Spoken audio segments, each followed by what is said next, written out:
Everyone to Sydney Atheists, it's great to have you all here. We're going to have tonight a debate between Steve and Morgan and Hussein about which of their former religions is more crazy. And so we have a few guests to invite, and I'd like to invite them now. We have Steve is our president, and he used to be Jewish.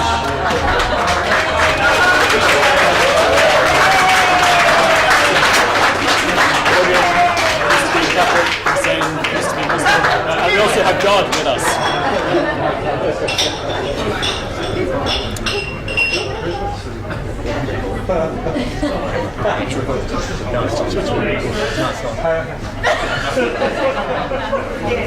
Silence!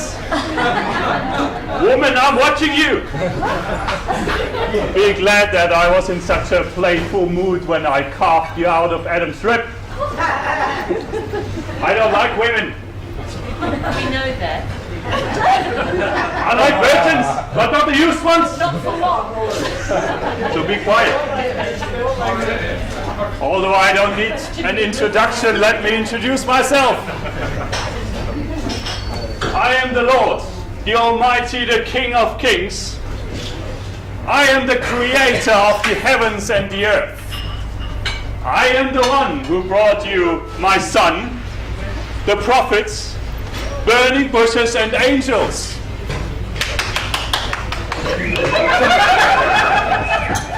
Woman, I want you. You can't have me. Be quiet. I said you shall not have any gods beside me, and I mean it!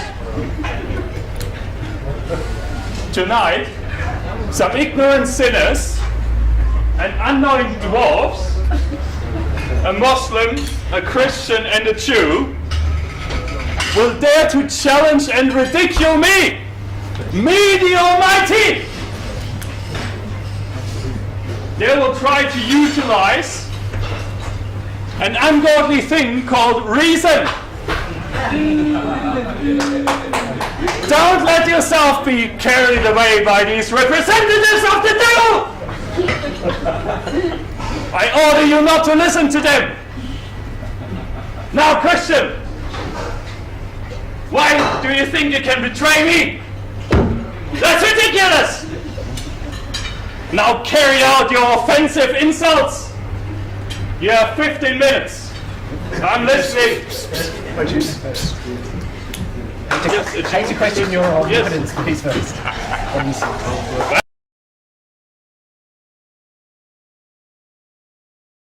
Let the Jews start then, who cares? Welcome all. I was once a Jew. Tonight I'll argue that Judaism is the most ridiculous religion of all. Judaism gave the world the most successful fantasy stories, claiming them to be fact.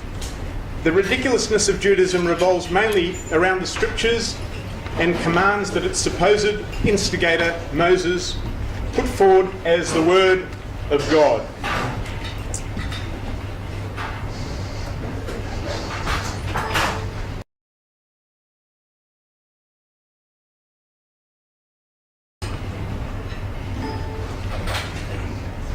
Okay. God built the universe in 6 days, then he needed a rest. There's no talk about what he's done for the billions and billions of years before he created the universe. The earth has a 6,000-year lifespan. It took 5 days to create the earth, and it took just 1 day to create the universe. Infinite matter, infinite time, infinite space. Yeah, that's how powerful I am. This is just one aspect of the universe. This is just our Milky Way, and it's got billions and billions of stars in it.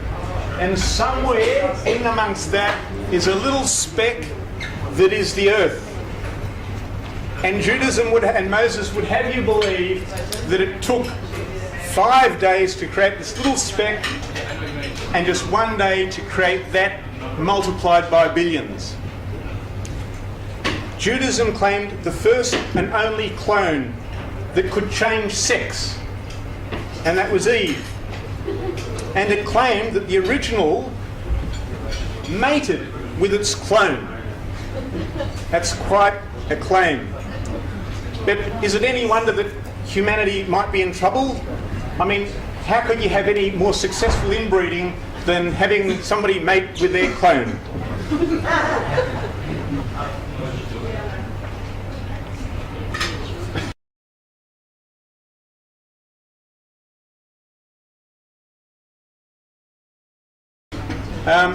Serpents could talk to humans. There was a serpent that talked to Adam and Eve.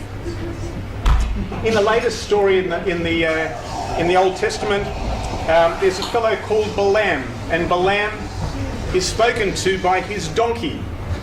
Now, those people that are old enough to know Mr. Ed, there was a talking horse, Mr. Ed, and I wonder whether he's not predicated on this talking horse that Balaam had.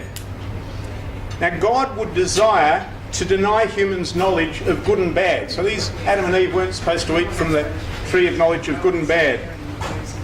Women would suffer eternally because one woman, Eve, tempted Adam with a piece of fruit.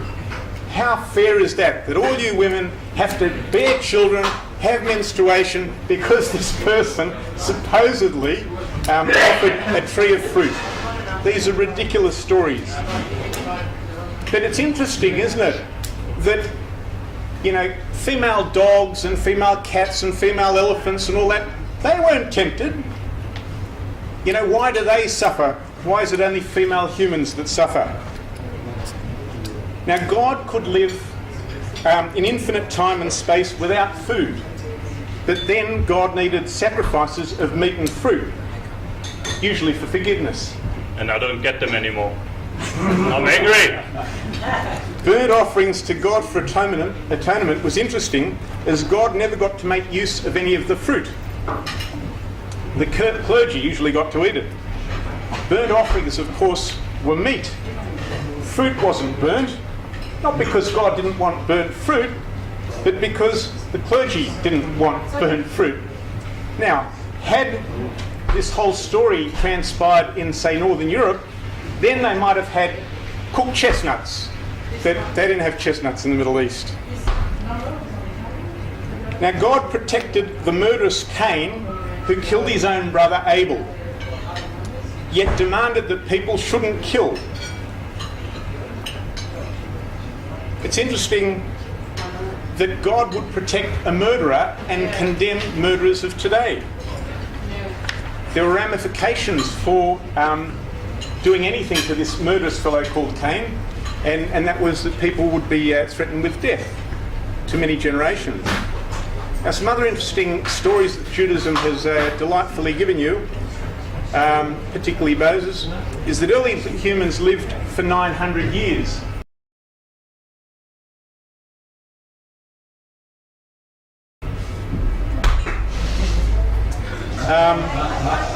Now, can you imagine a family gathering? You know, Noah, for example, lived for 950 years. Now, this is 6 generations of people here. Can you imagine the spread of 950 years? Quite extraordinary. But this God would kill millions of humans, animals, plants, because he was a pathetic creator who couldn't make mankind sufficiently subservient to himself.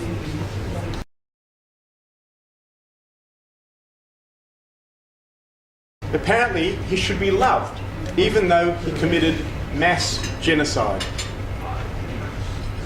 Jews would have themselves and half the world believe that Noah sailed in an ark with all the world's animals, all the animal life on board for 11 months. There's no explanation of how he distributed the animals to different parts of the world. But let me tell you, he had himself, his wife, 3 boys and three daughter-in-laws on this boat, and they had all the animals on the earth. Can you imagine feeding them and cleaning up all the crap afterwards?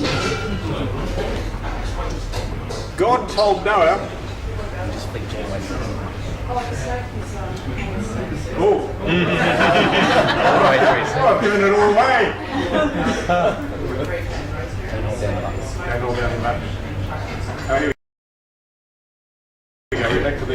There we go.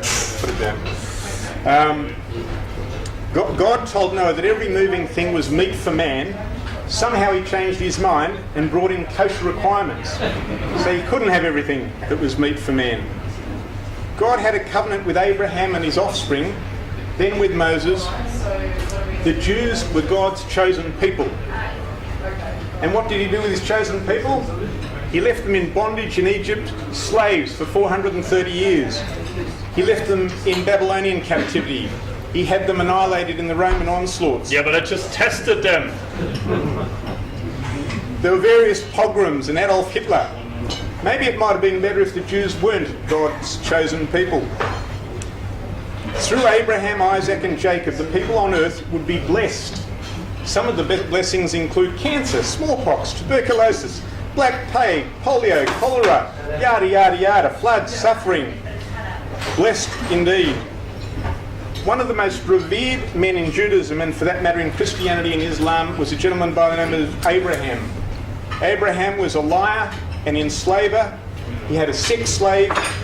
He was a man who denied other people their human rights. He was a thief and an all-round immoral being. He was prepared to risk the lives of others for his own agenda. The other patriarchs of Judaism followed Abraham, such as Isaac, Jacob, and many of the 12 sons of Jacob. Many of them were also murderers, thieves, polygamists, and incestuous. And these were the patriarchs. Abraham's wife, if you can imagine, had her first child at about this age. She was 91 years old. And maybe this is her little baby here.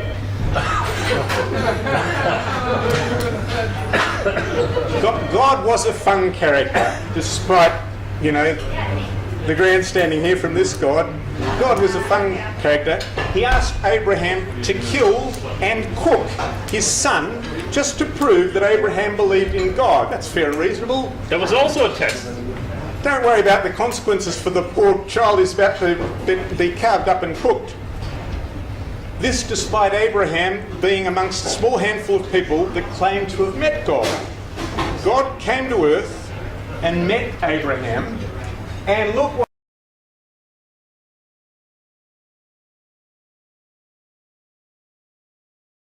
what Abraham did for God. He washed his feet. And God didn't hang around for much longer. I'm guessing because Abraham wasn't offering pedicures. And God just chuffed off again. Judaism gave the world tithing. When Jacob asked God for food, Jacob offered that he'd give 10% back. That's a pretty cute little deal. I mean, why didn't he just ask for 90% in the first place? But this led to tithing. And tithing has been a wonderful institution for everybody since. The other thing that Moses would have us believe is that 12 couples, so the 12 sons of Jacob, or known as Israel, the 12 sons of Israel, could outpopulate an Egyptian nation of millions in under 400 years. And what I put to you, ladies and gentlemen, is that the patriarchs from Jacob right through to Moses are only like 4 or 5 generations. So 4 or 5 generations span 400 years, and somehow we're led to believe that there are millions of these Jews, Israelites. People other than the Hebrews were abhorred by God because they weren't subservient to him. Thus it was acceptable to conquer them. God seemingly had failed. He was a failure. He failed to convince them of his magnificence. God directed genocide by the Hebrews of the people inhabiting the promised land, the Amorites, Hittites, Perizzites, Canaanites, a whole bunch of people. At one stage, God was going to send hornets to drive all these people out of the land of Israel, but seemingly he forgot. So the Israelites had to fight their own battles. Now, Israelites weren't to vex or oppress strangers. However, overrunning and killing those in the way of the Israelites, that was quite acceptable. Taking their women faith was quite acceptable. Another interesting fact, I don't know whether you know, but Moses' mother was around about 129 years older than his father. At the time of Exodus, God could distinguish between an Egyptian and an Israelite. Couldn't distinguish, so he got the Israelites to paint their doorways with the blood of a 1-year-old, unblemished sheep. While the Israelites were in the desert,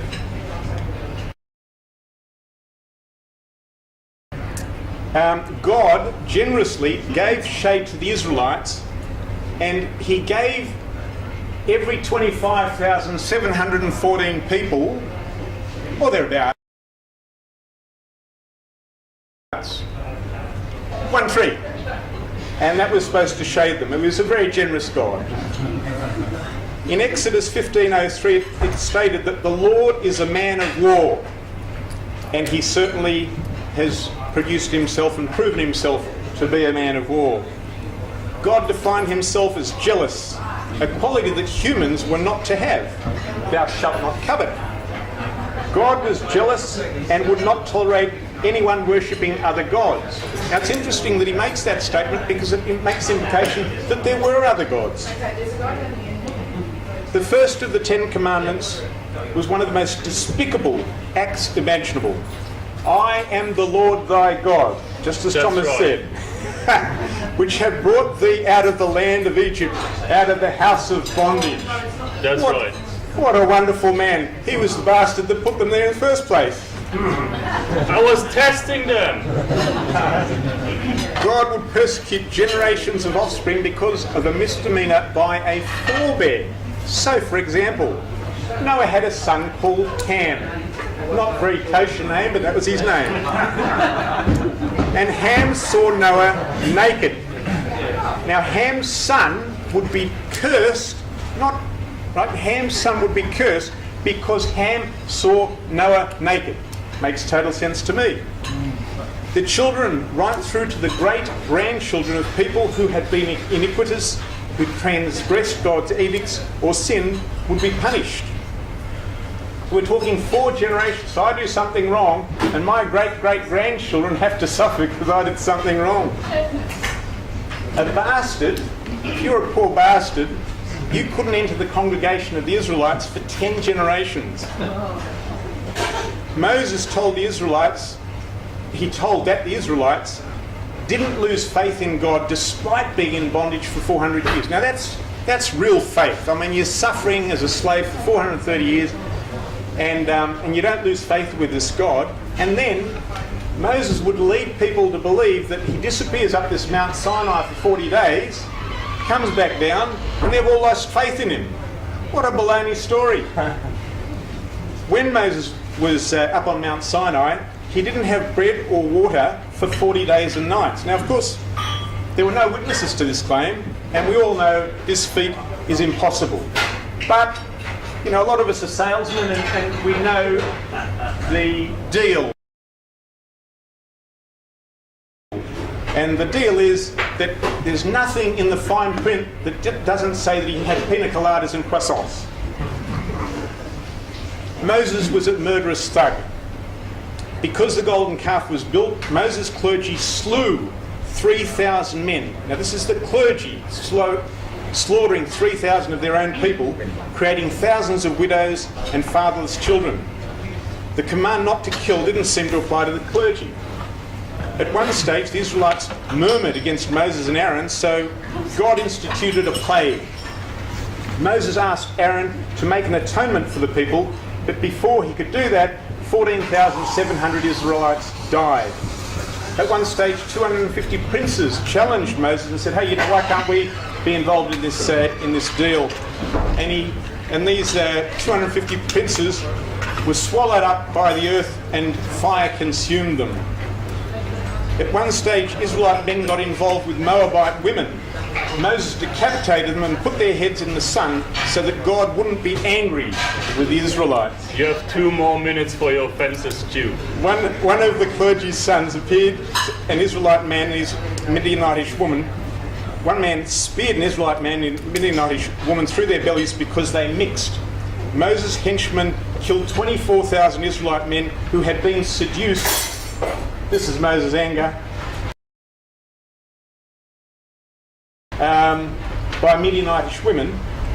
The Israelites then annihilated the Midianitish women. However, Moses' army were then allowed to take 34,000 virgin Midianites for their own pleasure, whilst non-virgins were killed. The Israelite gynecologists, you could just imagine, were very busy performing vaginal investigations. The Israelites had to contribute gold, silver, brass and various other items to the clergy to build the Ark of the Covenant. You know about this very wealthy ark. And the clergy was the tribe of Moses. They controlled the Ark of the Covenant, the greatest collection of wealth that the Israelites had. So if things went belly up, no problem, the clergy just took off with the dough. God described the building of this expensive ark in a significant portion of 12 of the 40 chapters of Exodus. Now just keep in mind, ladies and gentlemen, to build this ark needs that much description, but to build the universe, one day. Moses, now here's some fun stuff. Moses sprinkled stale coagulating blood over 1.7 million people. Quite a spectacle. The clergy put animal blood on the horns of the altar and then poured blood around the altars to God. Blood was also placed on the tip of Aaron and his son's ears, thumbs and big toes, and then at different times sprinkled on Aaron and his sons. Aaron was the accomplice to Moses. Aaron and his sons would wave dead meat in the air as a wave offering to God. Can you imagine these guys standing around waving dead meat to God?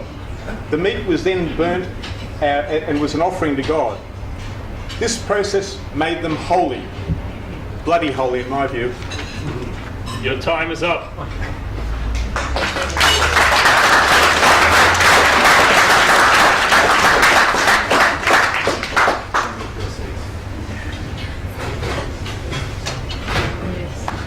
Carry on your offences.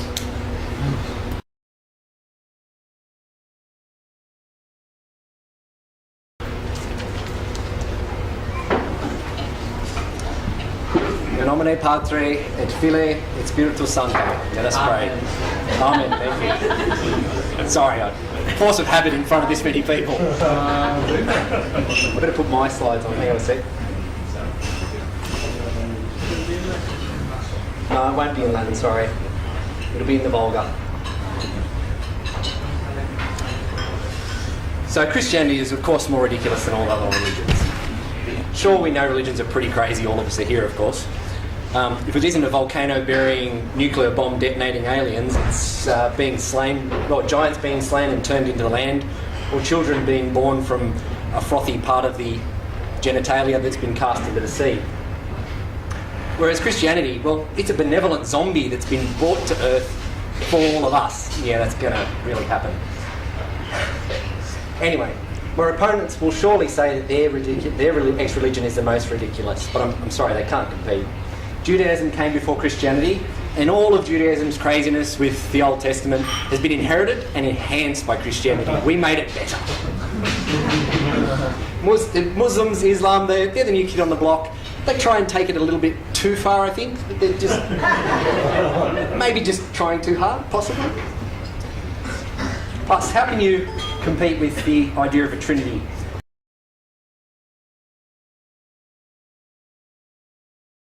Something that's so complex and so disturbing. I couldn't even understand it when I was a believer. And a lot of Christian religions have just gotten rid of it because they're just too confusing. There's been innumerable tomes written on it by Catholics, and they don't even understand it, I don't think. This is the best I've seen, but good luck. Anyway, a lot of Christian religions have removed that idea. They've retconned it, which is a word they use in fiction, retroactive continuity, where they basically go back and rewrite history. Islam has also abandoned this idea. It's just too confusing.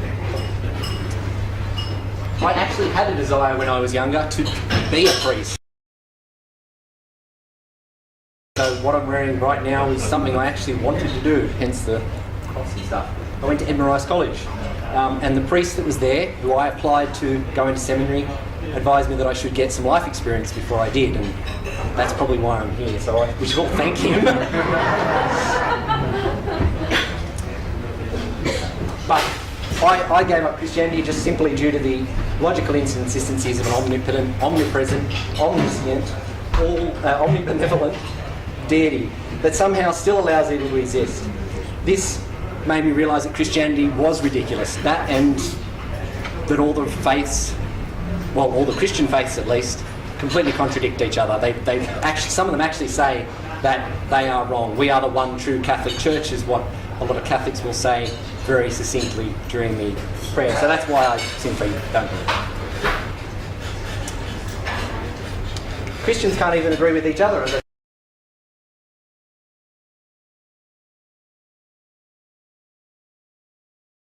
I said, there's thousands of Christian faiths, possibly at last count anywhere between 10 and 30,000, or if you believe as some people do, there's 2.1 billion, because every single Christian has their own version, because they have to dismiss stuff they don't agree with in their doctrine. Stuff like transubstantiation, which if you talk to any Catholic, most of them won't even know what it is. If they do, they'll wishy-washily agree with it.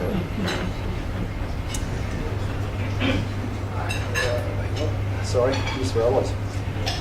Sure, in Islam there's the Sunnis and the Shias and a few others. In Judaism there's the Karaites and the Orthodox, but they just can't compete with this sheer number. And look, that's exactly where someone is, and they're right, obviously, as they said. There's actually a interesting test that I found online which will tell you which church you should try out. Interestingly enough, it brought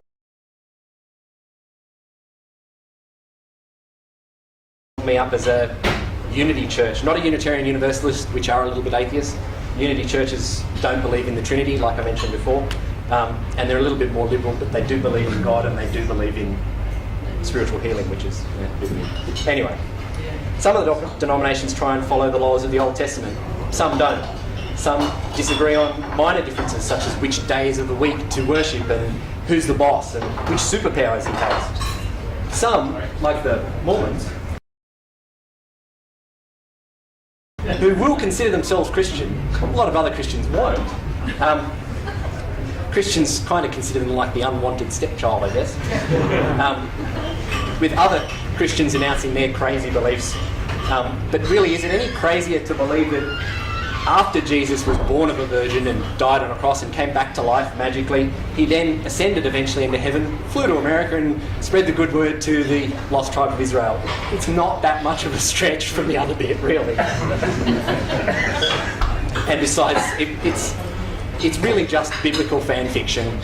And can you blame them? The crazy groundwork was already laid out. Steve actually touched on how violent the Old Testament was, and it was very violent, but I think the Christians did one better with the mention of hell.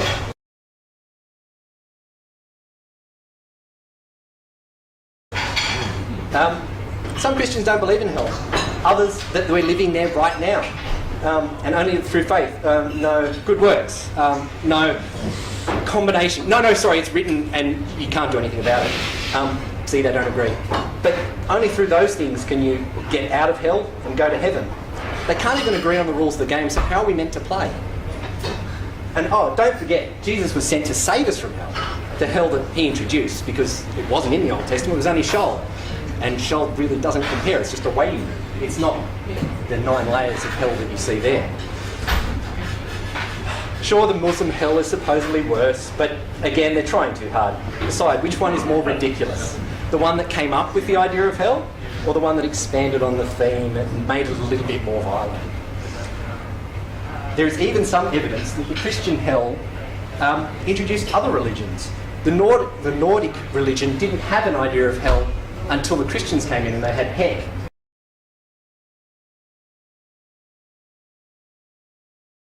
So hell from Christianity managed to invade a religion that had the almighty Thor. That's how crazy and ridiculous Christianity is.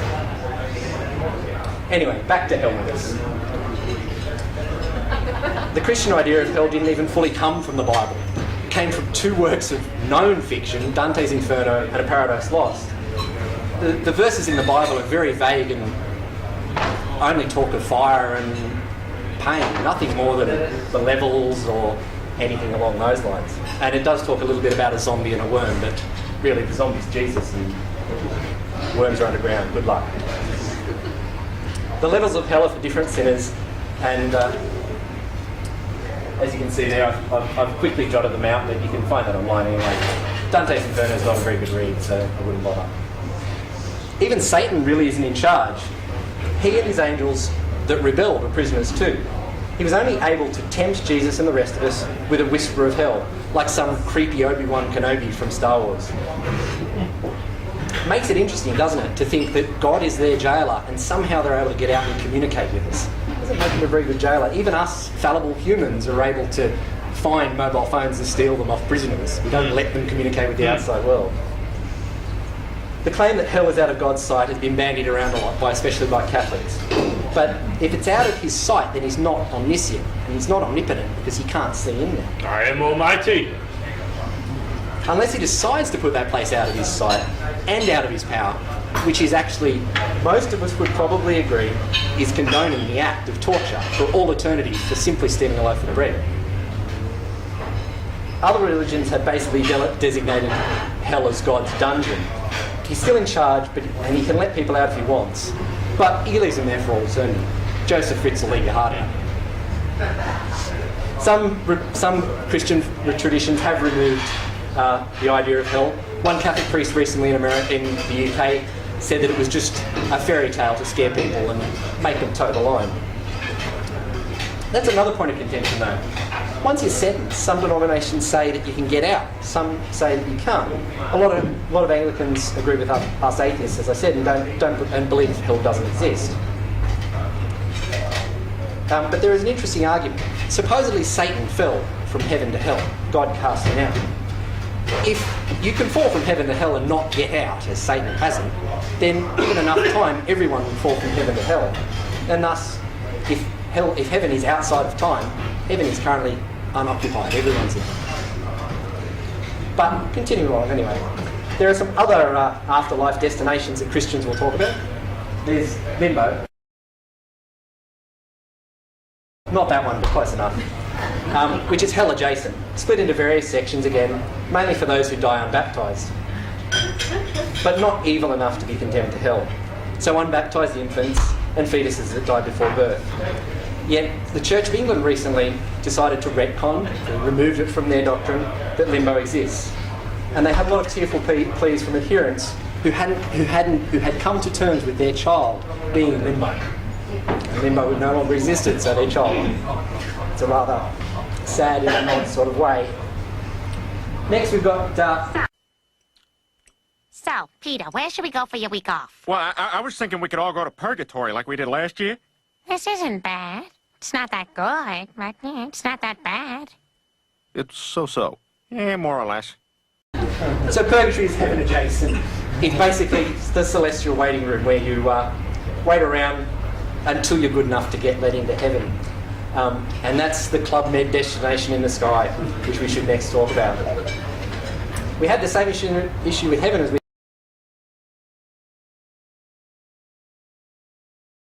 have with hell. Different Christian religions have different takes. Catholics claim that you have to be the perfect saint to get into heaven. I was taught during my catechism that you remain in purgatory until the end of time, and then you're judged and get into heaven. So you remain in purgatory for thousands of years. But the catechism is fairly vague on this point, and it does seem to allude to the fact that you could be deemed a saint by God without the need for canonisation. It's very rare that a religious text would be as hard to read as a horoscope, but there you go. Sorry, that was sarcasm.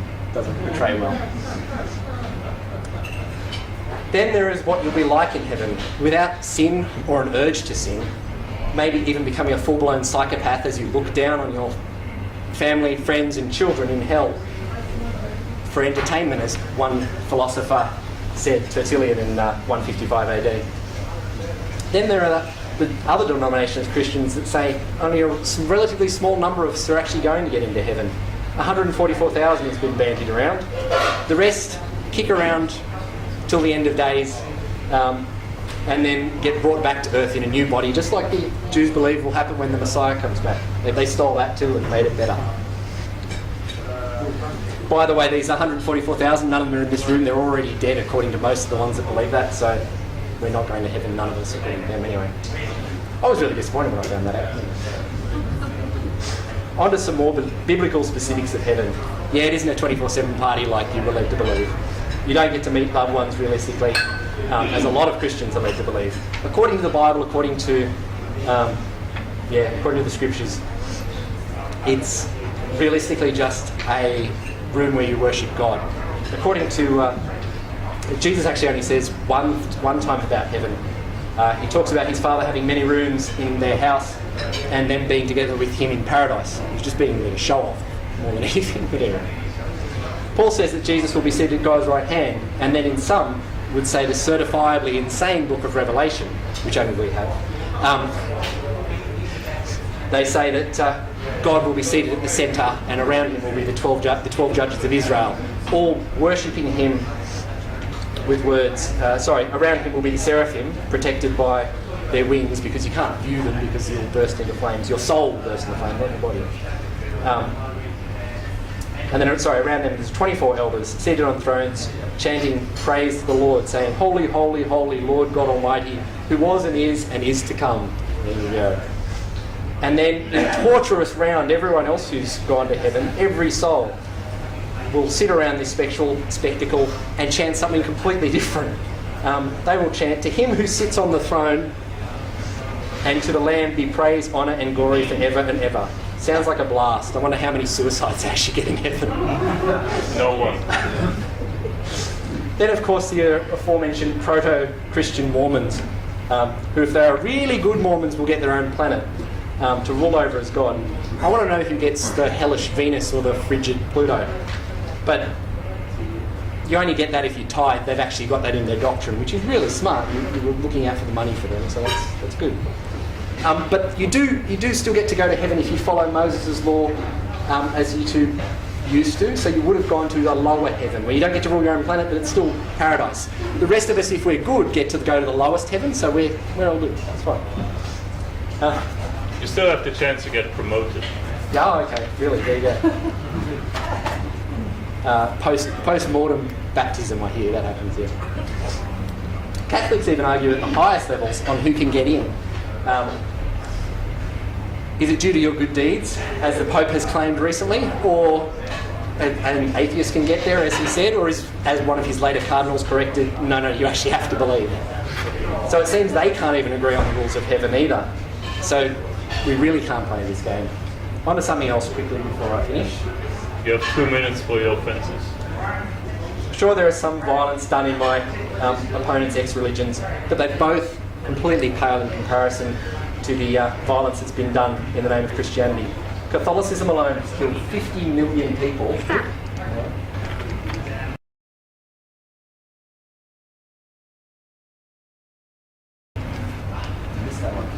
50 million people during the Spanish Inquisition, witch hunts, 15 million alone in South America, the South American Indians, and 7 to 12 million in the 30 Years' War.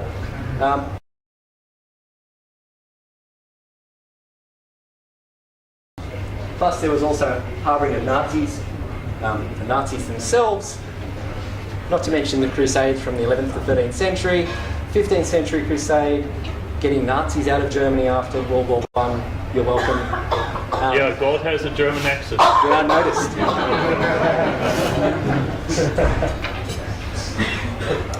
Remember what, and also to this day, the witches that are punished in Africa. Remember what Hitchens said a while ago about Christianity, not about Islam or Judaism. Remember what they did when they were in power. Islam has a little bit of power now, and it's flexing its muscles. But Christianity had power for hundreds of years and had a lot more unfettered practice at their power. The Vatican and most fundamentalist Christians also espouse opinions on demons and exorcisms. They believe in witchcraft and magic.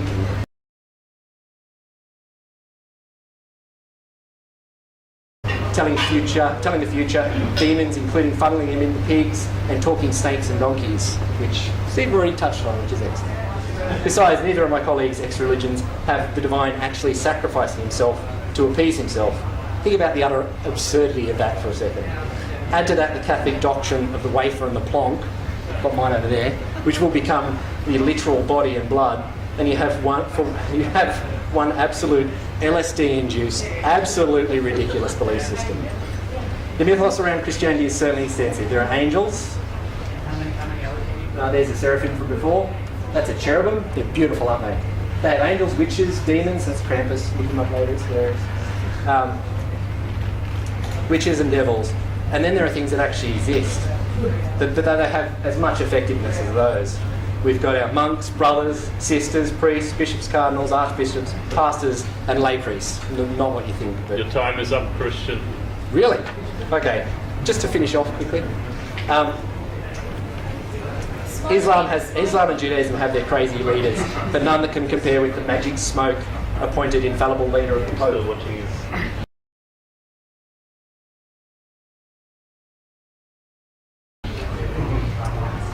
What is the phrase his own boss supposedly said while on earth? It is easy for a camel to pass through the eye of a needle than for a rich man to enter heaven.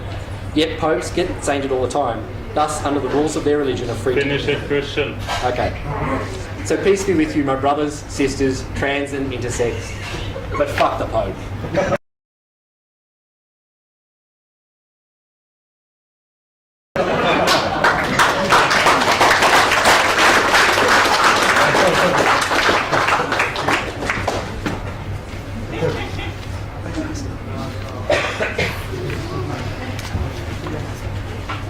Now, Muslim, what do you have to say?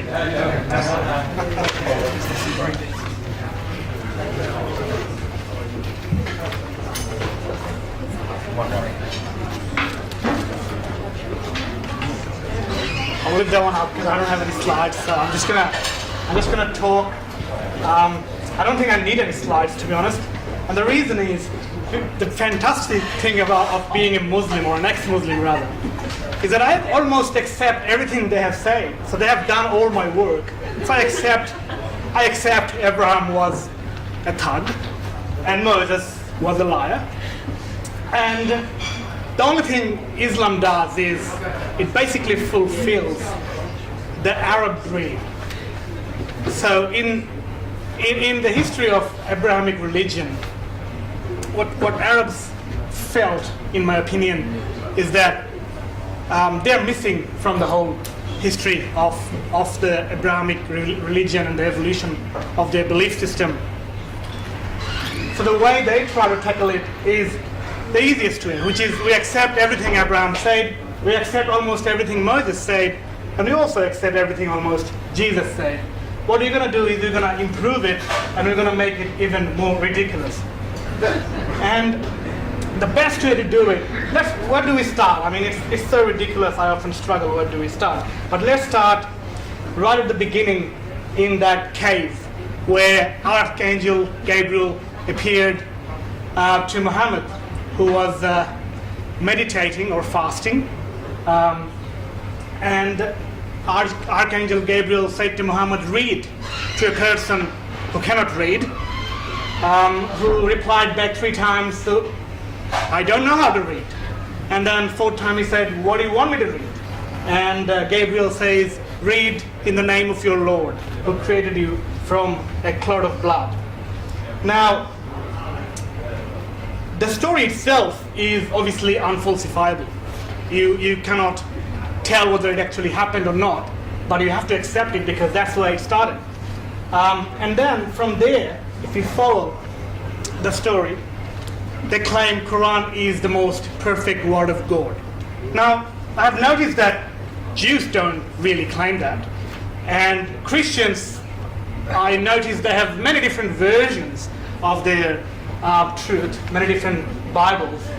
Muslims manage to retain their ridiculousness at least in one version, and that what they call is the perfect word of God. Now, if you look at the evolution of Quran, by the way, let me spell it out a little bit. I know most of you already know it, but the fact that they call it the perfect word of God, if you look at the history of how Quran was composed and compiled, I mean, when Muhammad passed away, there was no Quran. There were verses that people memorized who were getting killed in various campaigns that they are going after, trying to conquer foreign lands. So people who memorized different verses of Quran were getting killed. Then Abu Bakr thought, you know what, maybe we're onto something, we need to try to record it somehow. So by the time they get to Ottoman, who is the fourth caliph, many years have already gone past.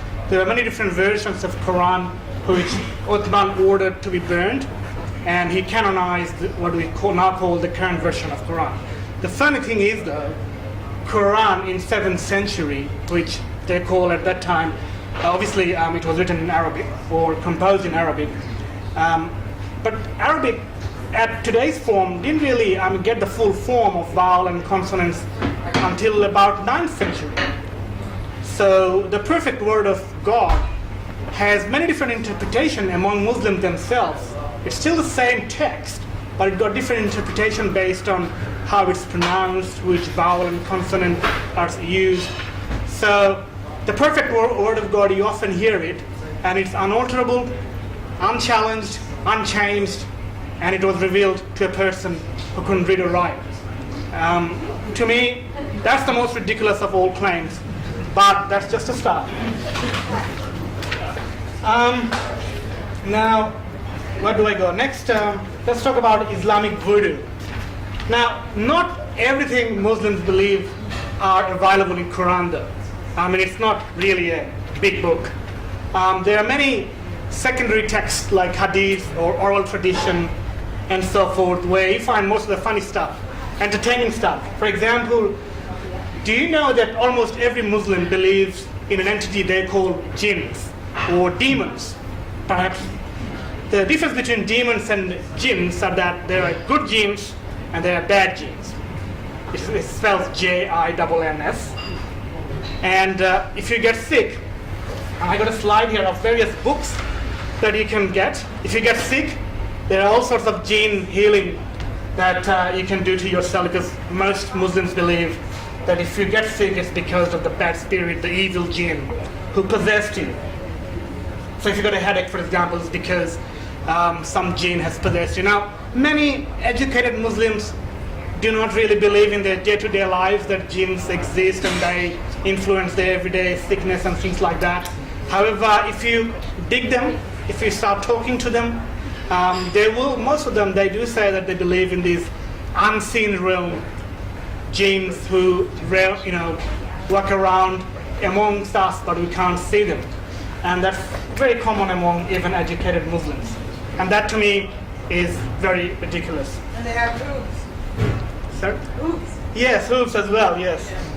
And of course there are many angels. You got two angels, one on your right shoulder, one on your left. The one on your left is always documenting what you're doing bad, and the right on your right is always documenting anything you're doing good. And you'll be measured in the day of the judgment. And they're the librarians who are actually documenting everything you do and everything you say. Quickly going to move on to a few more ridiculous stuff. Splitting of the moon, a common belief among Muslims. Prophet Muhammad split the moon in half. And not only that, they also strongly believe that Neil Armstrong, secret Muslim, he went to moon and he heard Adhan, which is the Muslim prayer, and he saw a moon split in two, and he converted into Islam. And when he came back, he was not allowed to speak, and that's why he never appeared in any interviews, because he became a secret Muslim. Just Google it. There are literally millions of educated Muslims believe it. I believed it when I was a Muslim, because that's my teacher said in school. So, splitting of the moon is a very common belief among Muslims. There are a whole lot of images in the web, you can look it up. Moon is obviously billions of years old, and it got a whole lot of craters and marks and whatnot. And they come up with these images and they say it's basically the mark of Prophet splitting the moon. The story of splitting the moon is, here's an image of the prophet. I hope no one will get offended. So basically, prophet is here trying to convert the infidels. I am offended. It's not your picture. Trying to convert the infidels, and the infidels are basically saying, "Oh, we're not very impressed. I mean, whatever you're reciting sounds like poetry to us. We've got better poets." And then he apparently performed a miracle of splitting the moon. It's very common belief. But I think the most ridiculous of all, actually there are more, but most ridiculous of all, and I don't know which one is, better than the previous one. The flight to the heaven. It's a very common belief.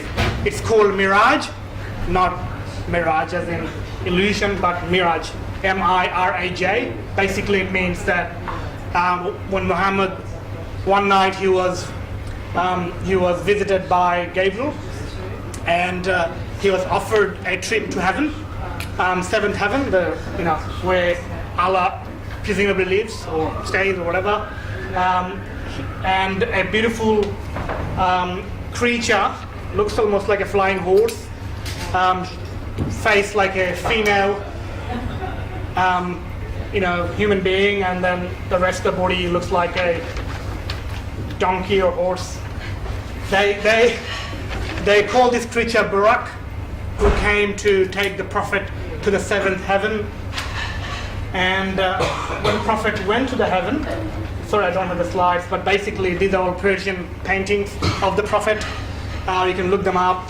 So when prophet went to heaven, he met all the big four guys. He met Moses, he met Abraham, he met Jesus, he even met Adam. And all of them, they congratulated him as the last and final prophet, and how impressed they are, and they exchanged, pleasantries. And then Allah said, "Oh, you're gonna worship me 50 times a day." And then Muhammad started to bargain with him because 50 times is a bit too much. And then after going back and forth a number of times, he reduced it down to 5 times a day. Yeah, usually I don't negotiate. Yeah, well, thank you. 5 times a day. It's very nice of you, but it's starting very early in the morning and until the late at night.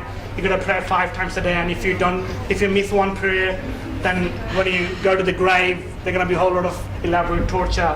So yes, and that brings me to hell. Muhammad also visited hell when he went to seventh heaven. This is Gabriel. Took Muhammad in his funny chariot. There's hell, and when Muhammad came back, he said, "When I went to hell, most of the inhabitants of hell were women." That's a very But I'm not virgins. Virgins don't go to hell. And they were hanging by their breasts. Oh, nice. Yeah, I'm not going to describe it, but you can look it up. So basically,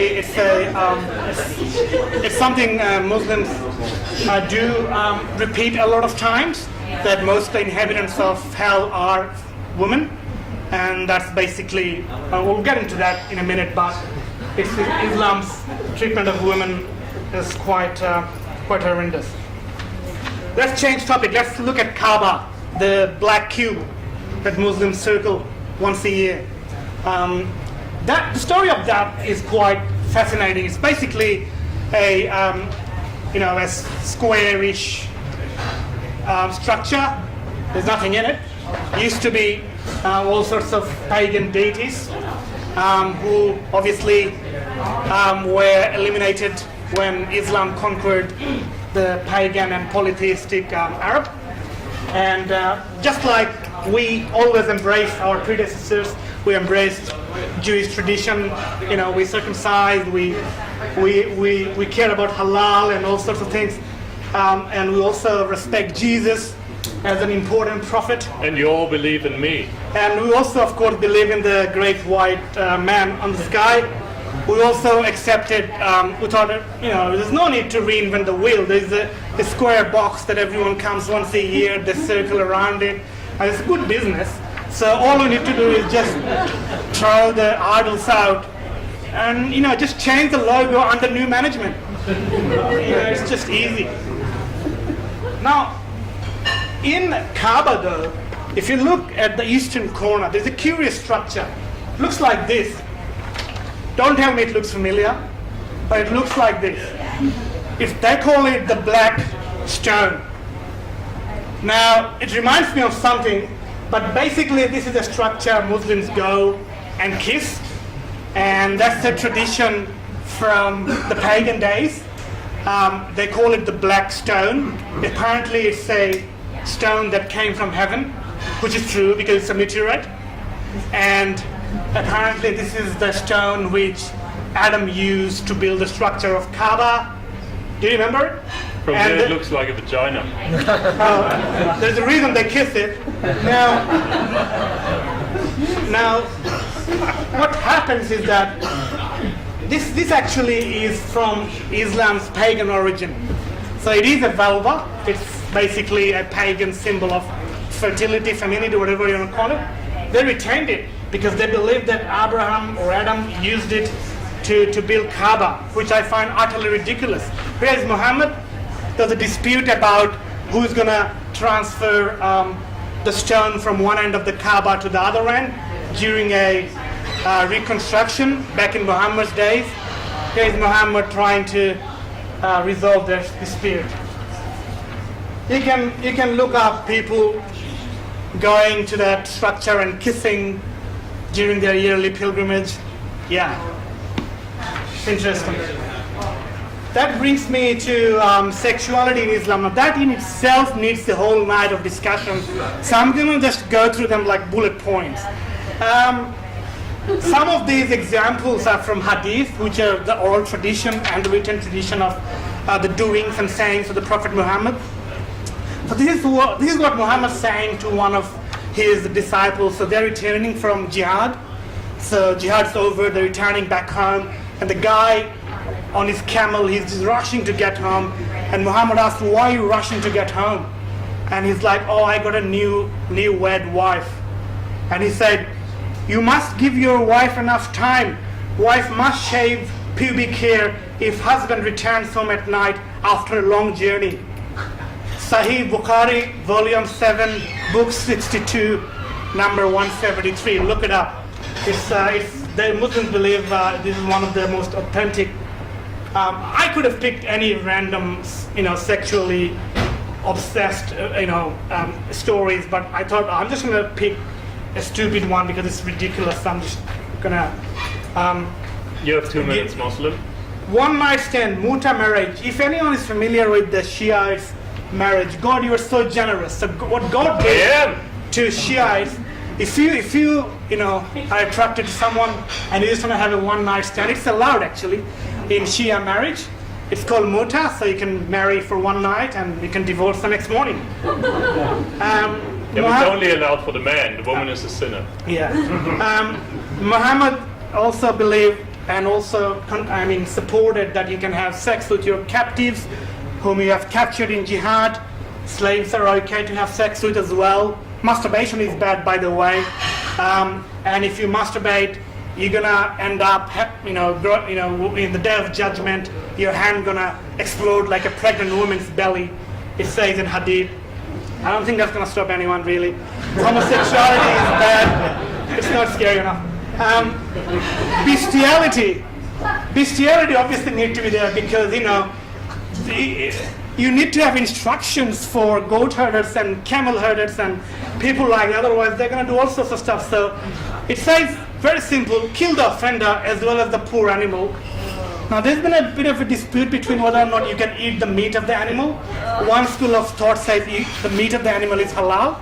Other school of Muslim scholars, they say no, the animal is also haram because it participated in the sin. Last but not least, it's important. If during intercourse the man reaches climax but the woman doesn't, common problem I assume, this is what you need to do. And I'm reading verbatim. Ubay ibn Ka'b reported, I asked the messenger of Allah, may peace be upon him, about a man who has sexual intercourse with his wife but leaves her before orgasm. Upon this, he, the Holy Prophet, said he should wash the secretion of his wife and then perform ablution and offer prayer. Sahih Muslim, Book 3, number 677. That's not going to help. I mean, that's not going to save your marriage. All right, my time is up. I'll come back. Thank you.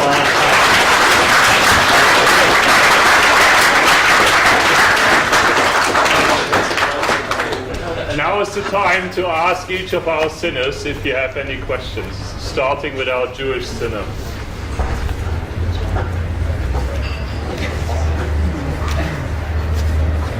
Yes. Why take any of those books literally and seriously? Most people don't. Because we wanted to entertain a good number of people. A lot of Christians do take it literally, though. A lot of The Jews take it. fundamentalists. They're not they allegories, really? In our minds, absolutely. Yeah, exactly. And how dare you oppose God? I mean, He moves in mysterious ways. That's right. How can we be humans, even remotely understand? Yeah, you will never understand me.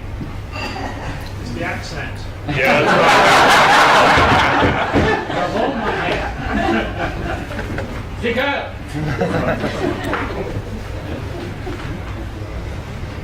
Yes. Yeah, you have some very precise numbers that I haven't heard before. So I'd be Me? Yeah, Oh, good. I'd be curious, like some of your numbers where you have. Thank you very much. Let me explain. I mean, like 91 years old for someone's wife, or this many million. Yeah. That's all there. It's all there. But But the not those numbers. 91 is, yeah. You do your calculations, it comes out at 91. So you But calculated it. I either calculate it or it's there verbatim. The best one, King James 6. You know, it's the one that's the most long-lasting. Factual errors. I mean, I don't have a choice here. Yeah. But in your presentation, there were a lot of factual. Let me tell you about the 25,174 people that sit under the one tree. There were 600,000 Israelite men that came out of Egypt. So, and you have to keep in. I'm sorry? No, it actually says that. It says 600,000. 600,000. So if I look at the King James Bible's 600,000. Exactly 600,000. 600,000, right. I swear. On the Bible.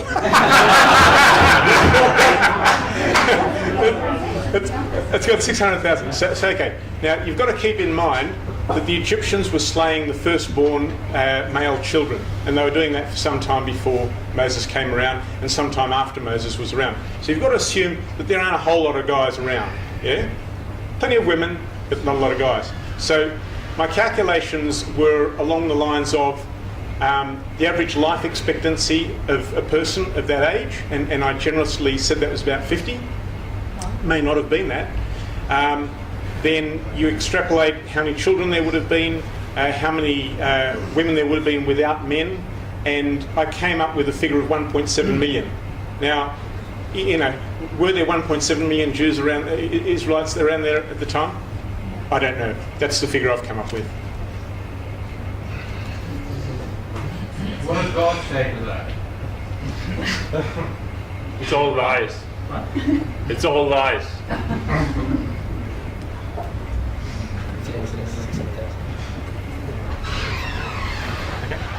Any further questions? Any question for our Christian sinner? Do you have gluten-free body of Jesus?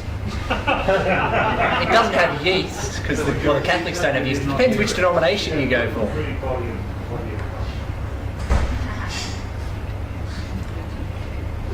No? So I have a question. You talked about how some of this conflict amongst different Christian faiths about transubstantiation. Correct. Can you just expand on that? So Catholics... Who believes it and who doesn't for the honest? It's only Catholics.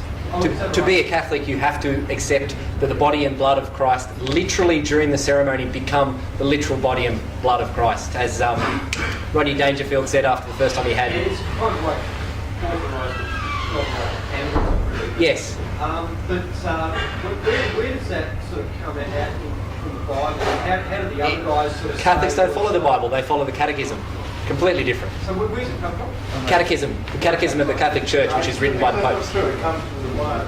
It's in the New Testament. Yeah, he says, this is my body, take it and drink. No, there's a particular part where he's talking to his followers, and his followers say, he said, this is my body and blood, and they say, you don't actually genuinely believe that, do you? And that's what he says. And the Bible doesn't say the followers couldn't believe that and some of them left. No, it's actually quite different place. Is it another ego? I can't remember reading it. But a lot of other faiths, well, the majority of other Christian faiths discard it and say it's just allegory.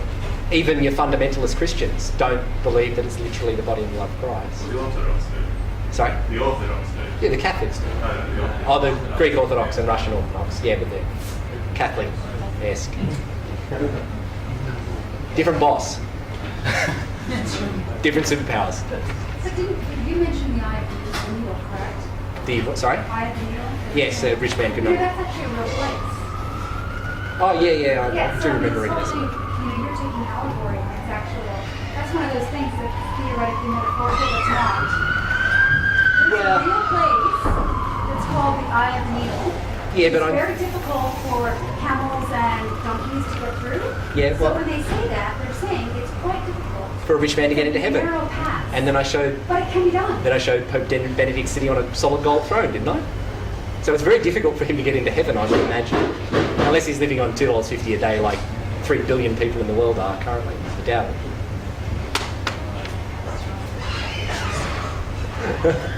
Yes. It's a very question. I came up with that but Yep. if you don't believe in God, what do you believe in, like, how the earth came about and, like, how everything's running, stuff like that? Look up modern cosmology. Yeah, aggregation of matter around a star. Like the Big Bang Theory? There's evidence for it, so yes. Background radiation, cosmic microwave, have a look. There's lots of evidence for it. Yeah, but the world is 6,000 years old, you know that. Just a question following on from that. A good point I think with atheists struggle with is how do you actually go on, you can say that this is how the universe came about, but how do you go about proving like claims that human beings are important? People who are theists don't understand why they can actually justify why human beings are important because they can base the value of human beings on a God which created them. Atheists have the difficulty of actually showing why human beings are important in a world that's created through some random explosion and human beings involved. We're not important. We're not important. There are far more important things than us. Most atheists don't think that. Most atheists actually think human beings are important. No, we're not. Really, most secular theologies, no secular philosophies. May I say something? May I say something? We might be important in our own minds, but we're not important. We have higher brain cortex. All we have higher brain cortex. Only I am important. Distinguishes us from any other mammal, really. Let's have a quick show of hands. Atheists that think that humans are so important, or the ones that do. Any hands? No. I think we're important. Stop it. It's all over the place. Guys, if you'd like to have a personal conversation with an atheist, you're very welcome to. We're here for a different purpose. So we might have a break now, and you can engage any of the atheists that are here, and you're welcome to it. Have a break, gentlemen. Sorry, one more question. You were quoted to the King James New Testament as a Jew. Surely you don't recognise it. I don't recognise any theological text. All right, well, why quote, though, basically a modern document in an archaic background? Because it's the biblical text that's recognised for the longest period of time by the greatest number of people, in my view. That's opportunism. Listen, there's a heap of texts that I could have gone through, and I've gone through. Just for your information, I've been through the Old Testament, I've been through the New Testament, I've been through the Quran. I've gone with the ones that have been available to me. That, to my mind, has been the most recognisable one. The Catholic Church, the Anglican Church, whatever you like, have recognised different ones. They've changed the wording, whatever you like. But the one that's the original, short of going to Latin versions, which I don't understand, was the King James. Oh no, there's still more to come. We're going to have a little break now, 15-minute break, and then we've got another 12 minutes each. and then I think voting could be dangerous. There are even more offences. What about questions for our Muslim ex-Muslims? Well, if we can cut the religious stuff there for a moment, that we don't have a theism-atheism debate right now, then yes, please do. Questions? Why are Sunnis killing Shia and Shia killing Sunnis in Syria? Okay, well, let's just answer the first part, which is why Sunnis kill Shias generally and why Shias kill Sunnis generally, and Syria, we'll probably get into that in a second. Oh, thank you. Thank you. They're killing each other because I want to have some fun, you know. That's a good reason. On top of that, the historical reason is when Muhammad died, if you compare Muhammad's life with Jesus, Jesus was just a hippie who got crucified, basically. But Muhammad, he was a political person. He was a religious person. He was a leader. He was a number of things in one. And when he passed away, it was really abrupt and strange that he didn't leave any specific, I guess, leader who would lead this campaign going forward when he died. So there was big dispute between various factions of Muslims. Some claimed, oh, I'm from the bloodline of the Prophet, so therefore, I should be the caliph. The others said, it doesn't matter which bloodline you are from, therefore the righteous person should be the leader, and so forth. And that fight continues on and on. And the theology is also very different. Now it's obviously, beyond doubt that at least one of them got it wrong, and they're each convinced that the other got it wrong. And it's just like Catholic versus Protestant, they love to kill each other. Now in Syria, there are other political reasons, of course, but let's not ignore the elephant in the room, which is religion. To each, the other is a heretic, basically. I can't answer specifically why they're doing it in Syria, but they generally do it everywhere. Even in Iraq and Iran, they hate each other because their doctrines are different, their belief systems are different. The Shias are waiting for their Messiah, the 12th Imam. So are the Sunnis, but the Sunnis have a bit of a different interpretation. What the Imam going to do when he comes and who the Imam going to be. Many Shias believe the Imam is already here. He is the hidden Imam. He is the hidden Messiah. Even Ahmed al-Jannat believes that hidden Messiah is already there somewhere. And he's going to come and rescue Muslims and convert everyone into Islam. Which version, I don't know. Presumably Shia version. Sorry, that was not a direct answer to your question. One more question? I've actually heard, I'm not sure how true this is, actually it's not thou shalt not kill, it's thou shalt not murder. Which means you can kill when it's allowed. Hence why you can kill other people, because they're not humans. They're enemies of the state, well, therefore that's not killing. Murdering is murdering someone who's, you can't literally kill that, killing your brother or your father. But slaying a tribe that's not your family, that's not a game. 19th century apologetics for America for why they could enslave blacks because they weren't human. Yeah, that's exactly. fine. Yeah. So I believe that was actually, that shall not murder. It's just apologetics. Killing's fine. Yeah. I've just made some exemptions so that I can have some fun.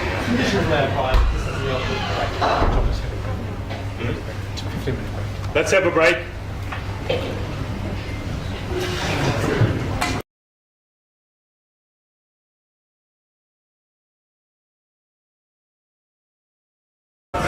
Now our little sinners here will have their second round of offences against me.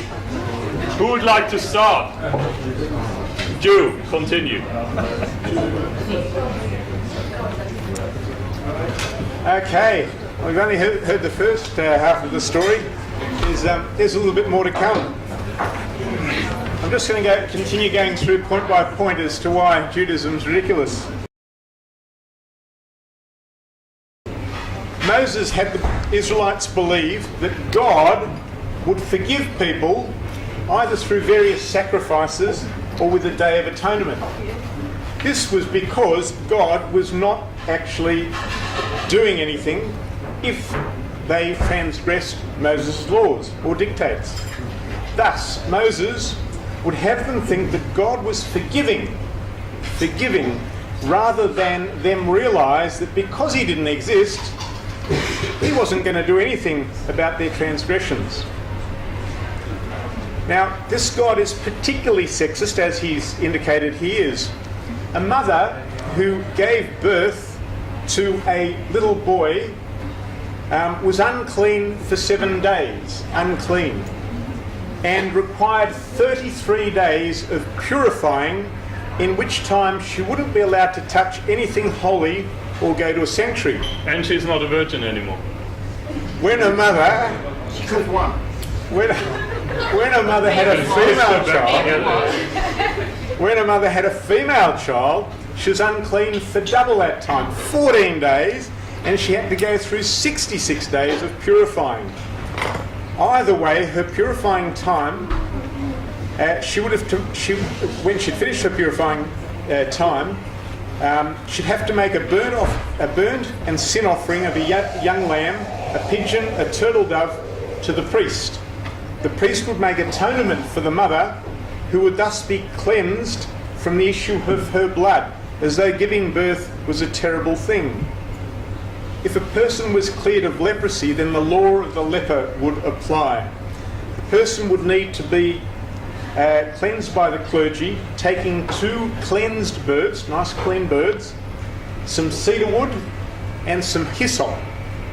One of the birds would be killed, with the living bird and the hyssop and the scarlet being dipped in the blood of the dead bird.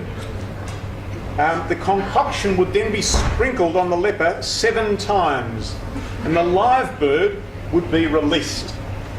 A house that a leper occupied would also have to have the same concoction sprinkled around inside.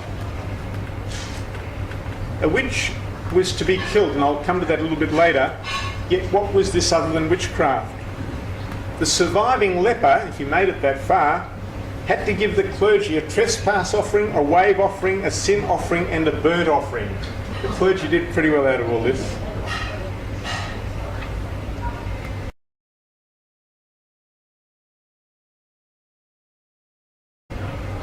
And there's a gentleman here making atonement with his dead birds. I'm only kidding.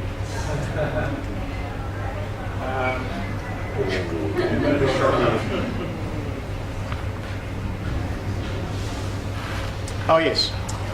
For a male with a genital infection, the clergy would kill 4 birds to atone for their affliction. So you can see this man's head dipped, and he's ready to atone with his birds. If a man had an adulterous relationship with a bondmaid, should be lashed. He would have to pay the clergy a ram. That seems fair.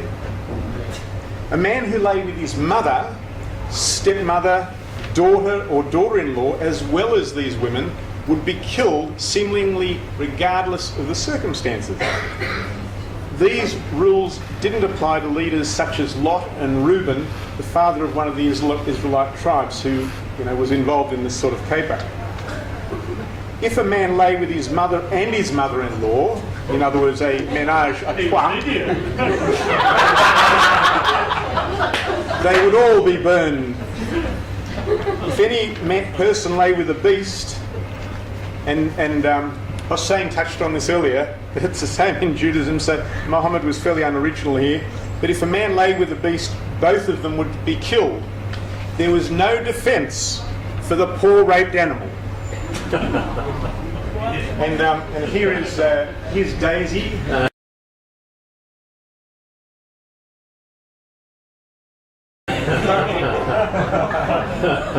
Right suspect. A man and a woman who lay with one another, either whilst menstruating or within 7 days of menstruating, would be exiled. Now you just have to understand, these Israelites are out in the desert, there's nobody around, nothing. 6 days, 1 day too early, and on the 6th day they have sex, well, they're gone. Finished. The clergy were only to marry virgins. However, when they lost their own wives, well, it's okay for them, not to be virgins. The daughter of clergy who had a dalliance out of wedlock would be burnt. Surprisingly, sons of clergy who did the same thing, no problem. Stoning was a great little pastime for these little Israelites. Here's some stones. God didn't deliver laws to oxen. However, if an oxen killed a human, they'd be stoned to death. If an ox killed two people, the ox and its owner would be killed. However, there was no penalty for an owner whose ox only killed a man and a servant. That was okay. Those sacrificing other than to God would be killed. Working on the Sabbath was not punished by God, but by stoning. A man gathered sticks in the Bible on the Sabbath day, and Moses and Aaron commanded the entire congregation to stone him. Regarding homosexuals, Moses couldn't make up his mind as to whether simply to expel homosexuals, which he does in one part of the Bible, or to stone them to death in another part of the Bible. Magic and foretelling of events was forbidden. Wizards were to be stoned to death, witches were to be killed. However, Moses and Aaron were the only ones excluded from such punishment. A person who cursed their parents was to be stoned to death. You need a lot of stones in this religion. A man who blasphemed the name of God was to be stoned by the entire congregation. God is, after all, a sensitive fellow. Anyone, including friends and family, that tried to turn an Israelite away from following God should be stoned to death. Indeed, anyone who turned away from God should be stoned. And I don't mean given marijuana. Stubborn and rebellious sons could be stoned to death. There'd be no consideration as to why the son was stubborn and rebellious. If a man took a woman for a wife and decided that he hated her and then claimed that she wasn't a virgin, there were two possible consequences. If she was a virgin, he'd have to pay the parents of this lady 100 shekels and stay with her. He was stuck with her. However, if she wasn't a virgin, she'd be stoned to death. Apart from anything else, women had to be very careful about masturbating. There was also no reciprocity for a female having issues with a male. If a man lay with another man's wife, he and the wife would be stoned to death. If a man thought that his wife had committed adultery,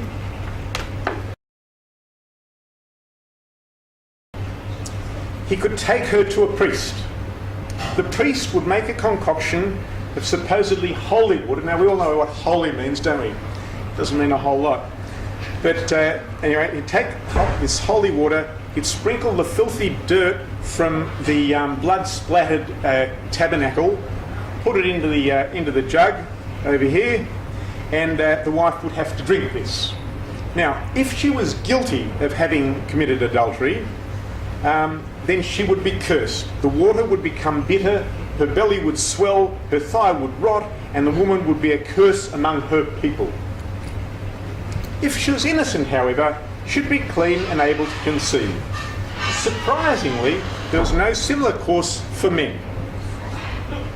If it was so important to God, this adultery business, surely you'd think he'd sort of work it out and exact the punishment. Doesn't seem he ever did. That just sounds like women.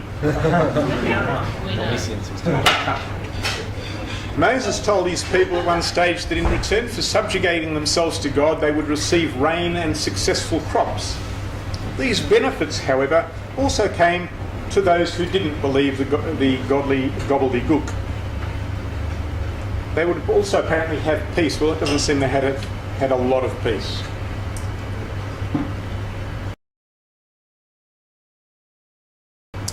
When people opened their bowels, they had to dig a hole and bury the excrement. Now, I hope you've all noticed that he also gave this commandment to cats. He didn't, however, sort of mention it to dogs, elephants, horses, and that's why we're stuck with such a shitty world.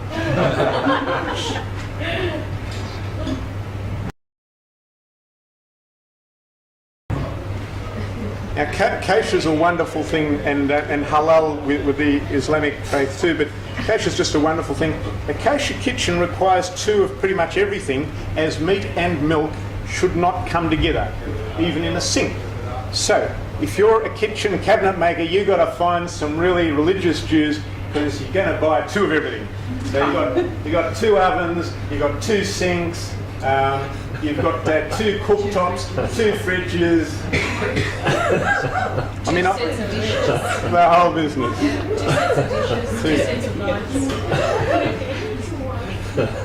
So, one of the interesting ways of making utensils, so if you've got a knife or a fork and you want to make it kosher, you know, like you've gotten some meat on it and you really want to make it kosher so you can mix it with milk, then what you do is you jab it into the dirty ground 10 times and then it's kosher. And maybe worms sort of help keep it kosher, I don't know.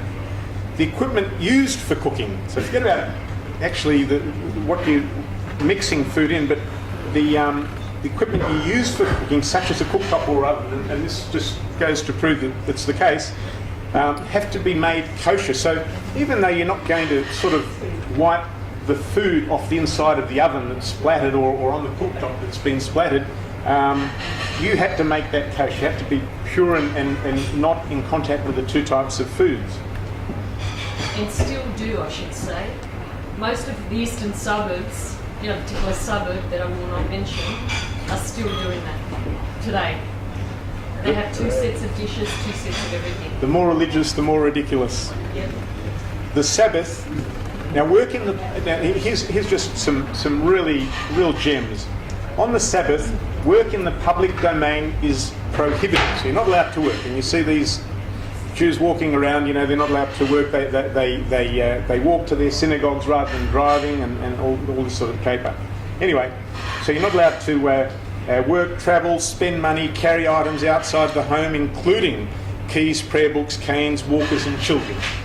So, to overcome this burden, an area could be converted to a private domain by surrounding a designated area with a wire, just a wire.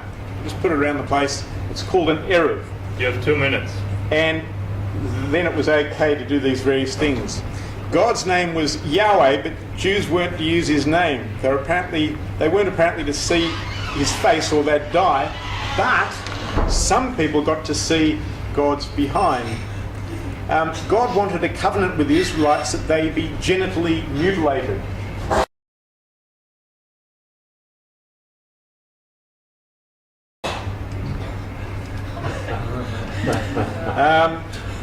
Now, this in polite company is known as circumcision.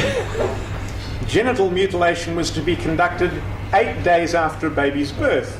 If a baby's not to be the one to make a decision about a covenant with God, how's it reasonable that they should be mutilated? Why aren't males simply born without foreskin? By some amazing coincidence, other animals also have foreskins, but they don't have to go through circumcisions. A man with any external reproductive organs damaged wasn't allowed to enter the congregation. Now, I'm presuming that doesn't mean the circumcisions. However, if a priest damaged a child's genital organs during circumcision, well, that was the child's problem. Now, during Passover, and you know that's where Jesus does his thing, only unleavened wheat is allowed. Foods or drinks made of most other grains aren't allowed to be in a religious Jew's possession during Passover.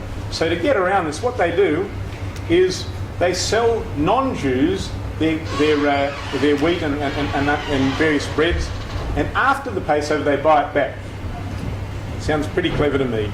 Now, I've just got to tell you about winning battles. If the Israelites won battles, it was because they were subservient to God. Whilst when they lost, it was because they weren't subservient to God. That's right. But Moses was the master of deceit. At one stage in the battle, when Moses was holding up his magic rod, he had a magic rod. If you wonder where the magic rods come from, all our magicians, it comes from Moses.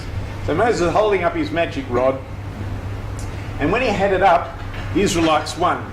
But you're sitting at a battle, first half hour's all right, after 2-3 hours, your arm starts getting a bit tired and it starts to drop.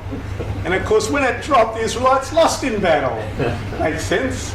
So his mates propped his arm up so they kept winning. Finish it. Now, just one little bit. There's this, I have to tell you about this rabbi's wife. This rabbi's wife is in sewing classes. And all ladies are sitting and sewing and everything, and they've got their various materials. And the rabbi's wife's got this funny sort of lot of things that she's sewing together.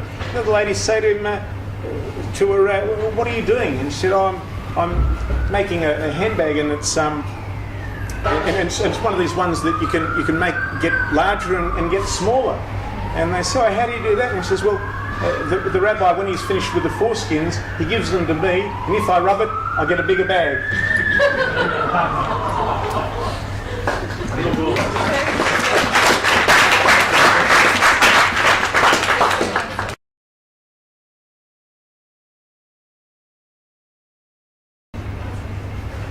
So I had blogged a little bit about, and I did a few talks here about Christianity and how crazy it is. So yeah, that's my blog. Anyway, I know I rambled in the first piece about the afterlife a fair bit. But it's an obsession of people of all faiths, as we've seen, a carrot for the end of their life. But this section will be more generic.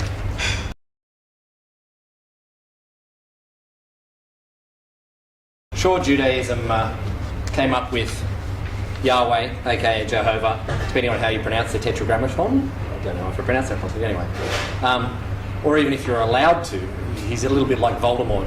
Sorry, he who must not be named. Jews will call him Adonai, aka Elohim, aka the Great I Am. It's a lot of AKIs. Are you on the run by any chance? Or? No, I'm just courageous.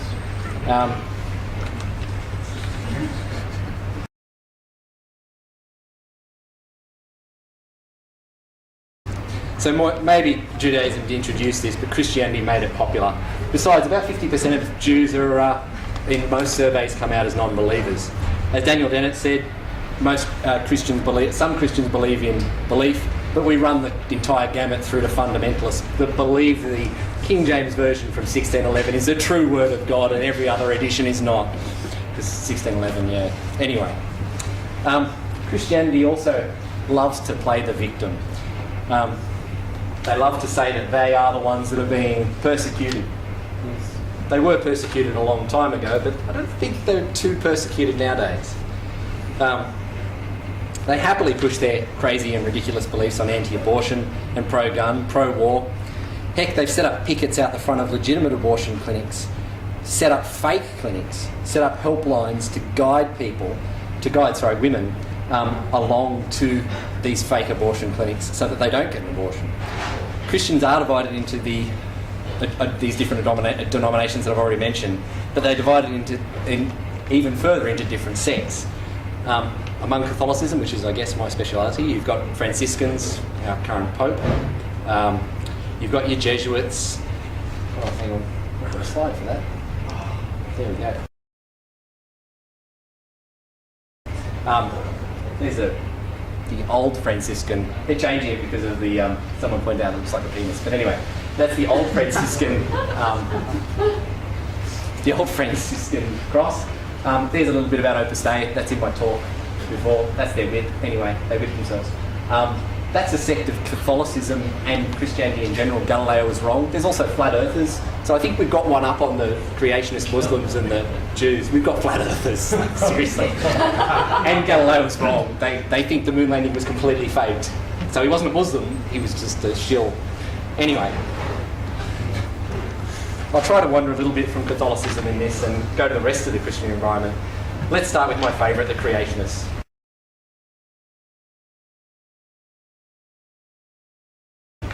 So the geocentrists are obviously also creationists.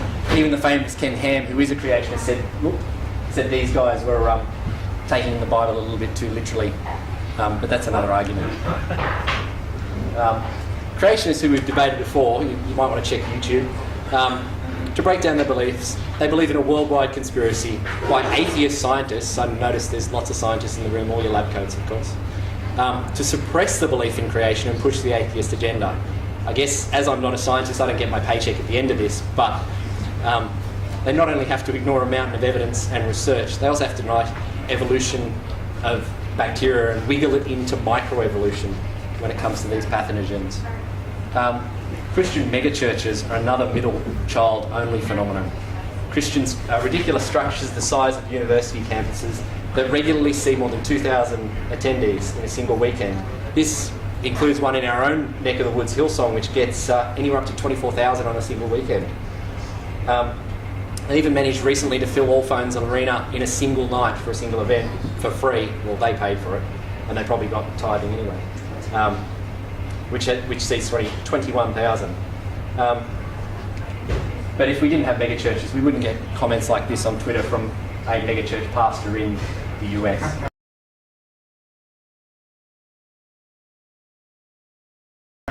Which is a nice comment, I think. He's real too, by the way. Don't swallow anything that Satan's trying to ram down your throat. Jesus comes first.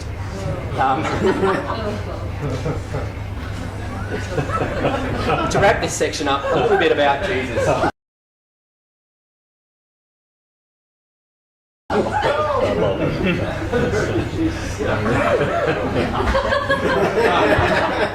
How many Jesuses are there? Every insane asylum is filled with them.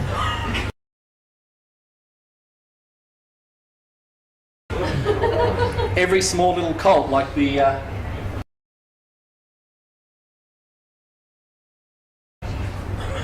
Divine Truth in Brisbane, which has AJ Miller as Jesus and his wife as Mary Magdalene, and the Branch Davidians in Waco before they were unfortunately gunned down, have a Jesus at the helm.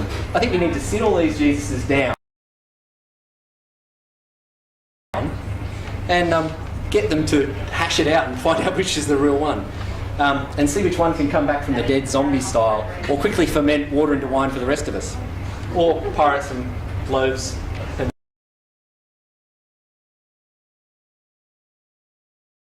fishes into more loaves and fishes.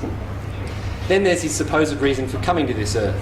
Your kids do wrong, so in your infinite power, first you try and drown them, but then you send your son, who's actually you, whom you then send to earth, predestined to die as a sacrifice, to appease yourself for your own lust and vengeance.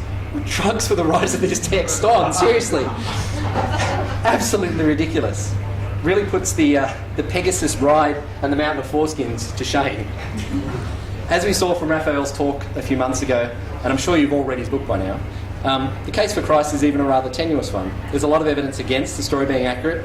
Even Christian theologians will quickly back down if you start talking about the birth of Christ, simply because there's a lot of evidence against it. One book says that he was born... Oh, sorry, the bit about the census I should start with. The census, there was never a Roman census that it was the entire Empire of Rome.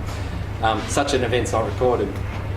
Also, how much sense does it make to make all of your population trape across Europe and Africa to get back to their father's place of birth so they can fill out this census? There was a Judean census, but we fall into a different problem there. One gospel states that it happened during the reign of King Herod, but another account says it was during Emperor Augustus. Now, there's a 40-year gap between the two of these. So either Jesus was born and then was born again 40 years later, or it's just wrong, which, anyway. So ridiculous timeline, ridiculous beliefs, ridiculous tradition. It's a ridiculous religion. And that's it for my section.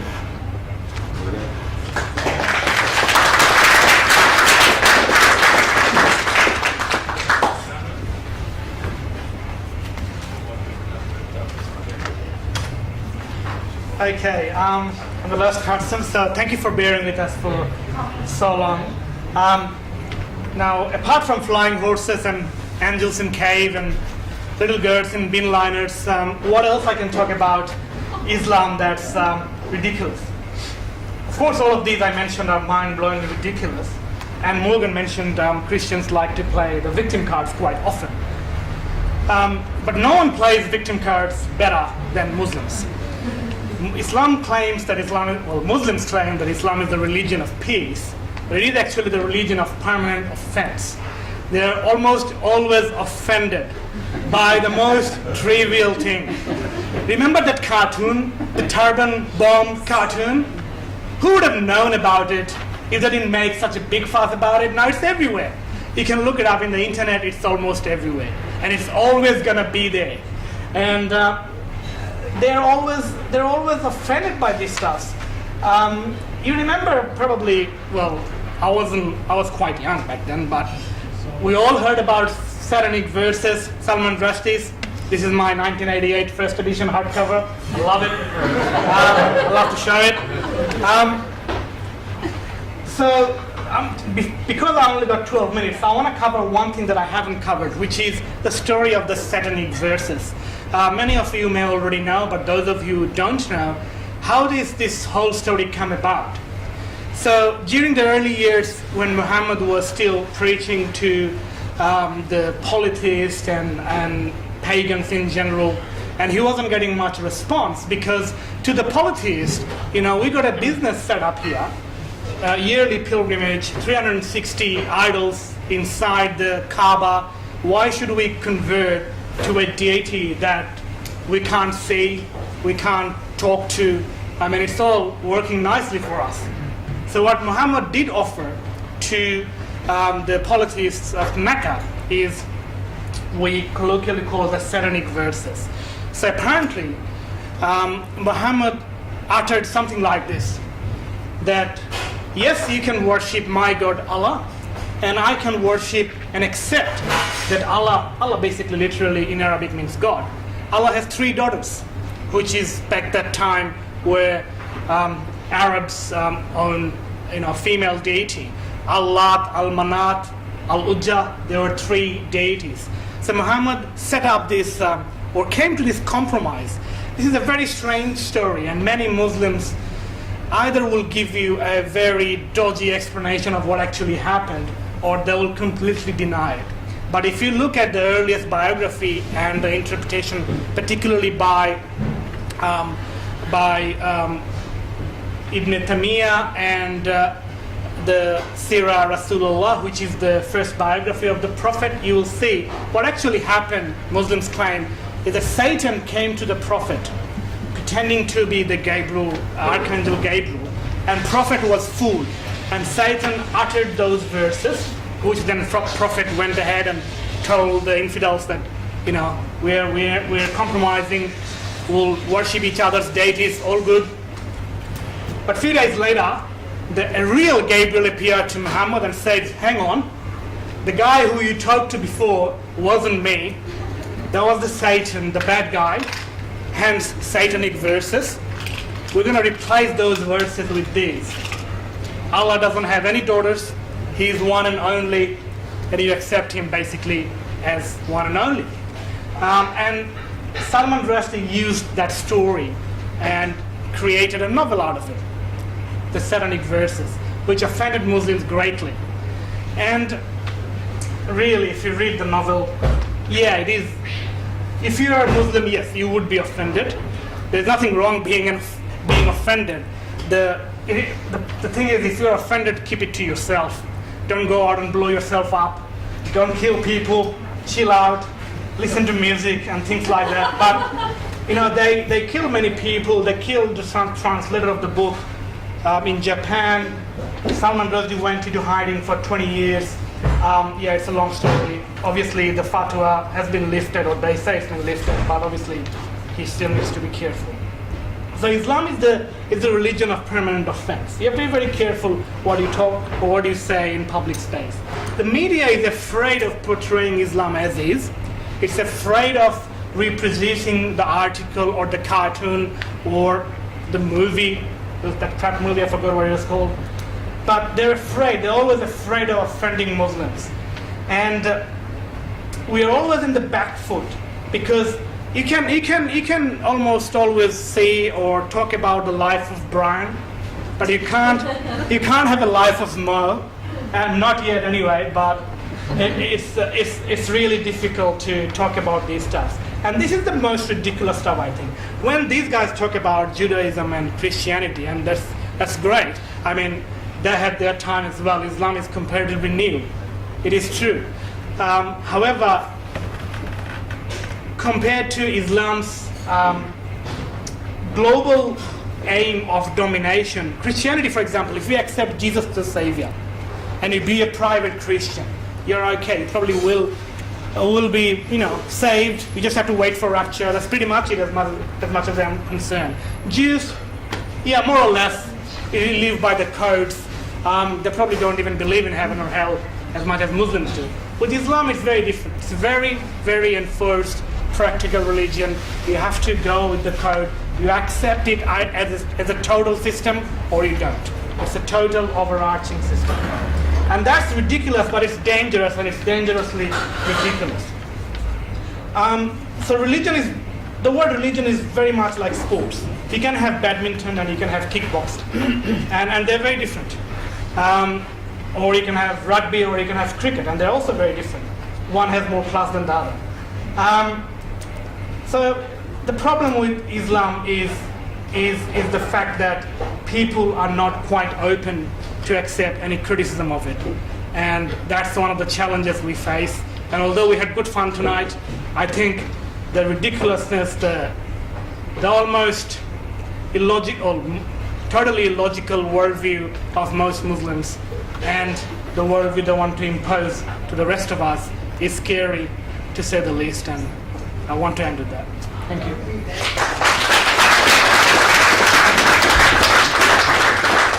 Any questions? With a fatwa, yes. How holy does the person who presents it have to be? Because we hear that a fatwa is raised by somebody like, somebody's not even holy. Yes. So, what gives them the authority, and what makes Muslims follow them? Yes, it's a very good question. I mean, Islam in general don't have the papacy. It has avoided that Catholic papal system in most cases. The fatwa for Salman Rushdie came from Ayatollah Khomeini. Although he is a Shia leader, most Muslims do respect him. Muslim Sunnis, I should say. Most Sunni Muslims do respect him quite a lot. And when he uttered the fatwa, most Muslims across the world took it as their holy duty. And if any ordinary Muslim could find Rushdie, they would have done it what the fatwa said. Generally, fatwas are more parochial, more local than that. Bin Laden issued one, didn't he? And he wasn't even a holy man. Yeah. Well, Bin Laden, and this is where moderates will try to tell you that the version of Islam that Bin Laden was talking about isn't really the right Islam, or it's a twisted version of Islam. But the truth is, what Bin Laden was talking about is a very plausible version of the Muslim doctrine. You can split the hair and you can debate about whether an apostate should be killed immediately or should they be killed after they talk out in the street and preach their apostasy or make it very open. But the fact is, almost everyone agrees, almost every school of thought in Islam agrees that the punishment for apostasy is death. So you can split here and you can disagree between these school of thoughts, but they almost agree. They see themselves or the world as divided into two spheres: the world of Islam and the world of Kufr. And it is the duty of the world of Islam to conquer the world of Kufr, which is the world of infidel. And that's they see as their holy duty. So, people like Bin Laden, I won't say necessarily that they were interpreting Islam exactly, but they were interpreting Islam very plausibly based on the examples of the life, or from the life of Prophet and from the early Muslims. And Bin Laden got it from many Egyptian earlier preachers and clerics, Sayyid Qutb, for example. They were very influential, hardcore Islamic clerics who brought about this Wahhabi movement. And you may know that the Wahhabis are really, really hardcore about the way they go about. Most Al-Qaeda operatives are Wahhabi in their belief. So yeah, look, there are obviously different opinions, but I think it's very trivial, because for writing a novel, you can have a worldwide protest and people can be burned or killed. But you'll never see such an outrage for female genital mutilation, which happens almost on a daily basis in Middle East and also in UK. and in some other countries. I don't know about Australia. Australia too. And Australia too. Yeah. See. So you won't see any such outrage in the street. So it is not enough to say that Bin Laden and the fundamentalists are misinterpreting Islam. It's not the fundamentalists that are the problems. It's the fundamentals of Islam that is the problem. And although I probably didn't answer your question quite, but yes, with fatwa, it can be global, like we saw in the case of Salman Rushdie, but more often it's very parochial, like local. For example, in parts of Bangladesh, music is banned, or in other parts it's okay.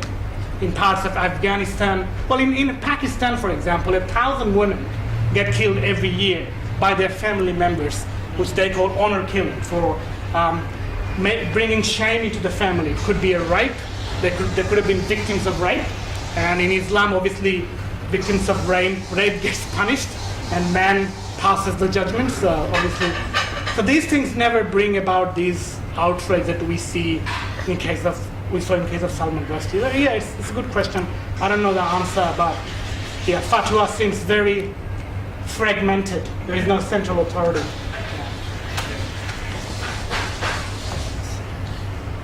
Just to follow on from what you were saying about various interpretations of Islam, many moderate Muslims who I meet would say that the way that you are interpreting Islam is absolutely correct. But those Muslims who interpret Islam that way are really not Muslims. Because after all, Islam is the religion of peace. Of course. Of course. So are they deluding themselves? Are they lying? What? Well, it's most. Sorry. I believe that they are sincere in saying. I accept that they are sincere. I accept many of them are sincere. Yes, I accept many of them are sincere in living in denial. Yes, they are sincere in the world they live in, and it's a built-in mechanism. It's a protection mechanism. Remember, Islam makes a very, very special claim. It claims itself to be the final version of the Abrahamic story. It's the fulfillment of the prophecy, and it's the best of all Abrahamic religion. But when Muslims look at themselves throughout the world, they are suffering politically, economically, everywhere. And when they see that, they have to reconcile it somehow. And the way they reconcile it is this. They say they're not following Islam correctly. And that's the problem they think. If they follow Islam correctly, then of course this won't be the case. Now moderates, in my opinion, they betray both their faith and they betray themselves. Because of course, it is true that moderates are of course better than people like Bin Laden. But moderates give people like Bin Laden the support they need, the silence they need. When was the last time moderates went out in the street and protested against, let's say, female genital mutilation? Never happens. This silence is what gives rise to fundamentalism. Yes, it is true that some people are more fundamentalist than others. But again, I go back to my previous comment. It's really like splitting hairs. It's like, or should I beat my wife with a small stick, or should I beat her? And if I beat her, whereabouts should I beat her? And is it okay for people to see that I have beaten her? I mean, you just go to YouTube. There are clerics giving instructions how to beat your wife, and there are different opinions on how to beat your wife. And you can say one is more moderate than other, but it's very trivial. It's essentially going back to the fundamental of Islam. Enough, I'm getting depressed. Sorry, last question. I'm really depressed now. My last question is going to be related to what you just said, which is a lack of critical thinking, not only in your religion but across all three. How do you reconcile whether it's moderate or more extreme Islam people, believing people?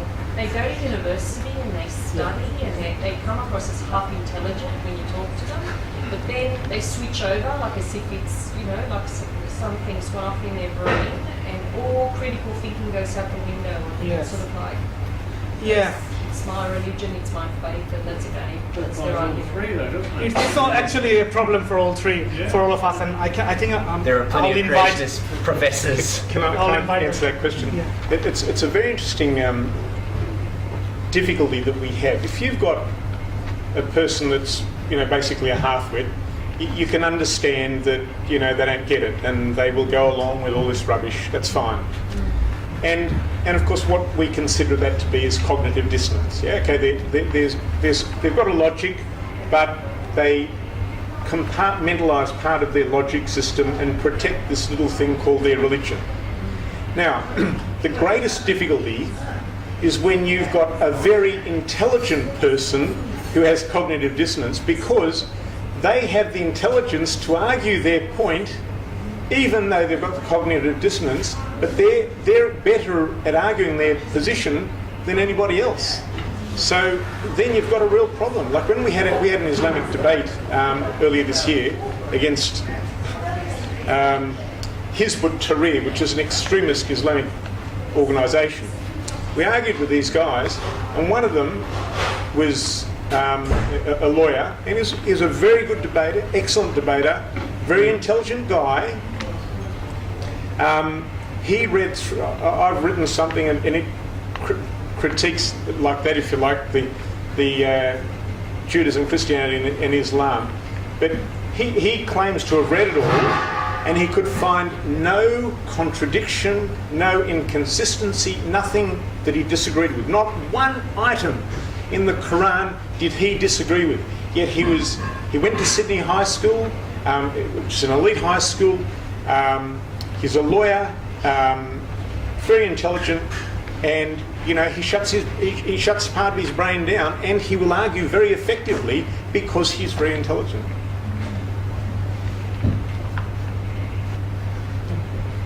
Do you want to use some final words? Okay. I just mentioned that's not the way it's done. Take my word for it. Let me tell you something, Sam. Adults, perhaps, but not children. But don't forget that at one stage, Jacob's sons afflict these people, and all these males, adult males in the township, are circumcised. And while they're suffering with their circumcision, they go around and kill them all.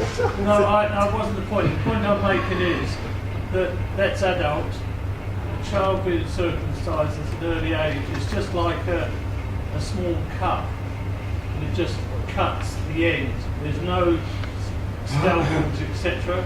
The problem that I had was it was such a small picture of such a small penis, it wouldn't have fitted in there. And it wouldn't be so dramatic either, so I think the point you make is very bad. Just Chris's face. Just Chris's face. I think it's face.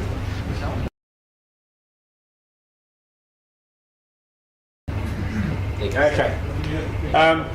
There's a gentleman called Mark Twain, and this is one of my favourite sayings. And he said, religion was invented when the first con man met the first fool. And I put to you that Moses was the first con man. Thank you.